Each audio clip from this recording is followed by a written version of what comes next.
Hey guys, স্বাগতম two Assam best blog. তো guys কি খবৰ আপোনালোকৰ? আশা কৰোঁ সকলোৰে ভালে আছে। আৰু গাইজ মই বহুত দিন মোৰ চেনেলত ব্লগ দিব পৰা নাছিলোঁ, সেইবাবে মানে মই কিহৰ কাৰণে কি কাৰণত ব্লগ দিব পৰা নাছিলোঁ আজি সকলোবিলাক ক'ম। তো গাইজ ভিডিঅ'টো শেষলৈ চাই থাকিব, তেনেহ'লে বলক ভিডিঅ'টো আৰম্ভ।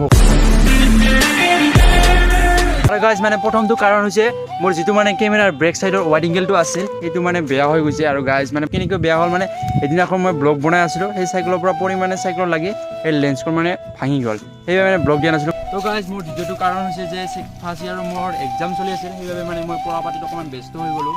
আৰু গাইজ মেইন কথাটো হৈছে মোৰ ৱাইড এংগেল লেন্স। বাকী যি কি নহওক গাইজ আপোনালোকে আশীৰ্বাদ কৰিব যাতে মই আগলৈ এনে ভাল ভাল ব্লগ আপোনালোকৰ দিব পাৰোঁ। আৰু গাইজ মই চেষ্টাও কৰিম আপোনালোকলৈ ৰেগুলাৰ ব্লগ দিবলৈ।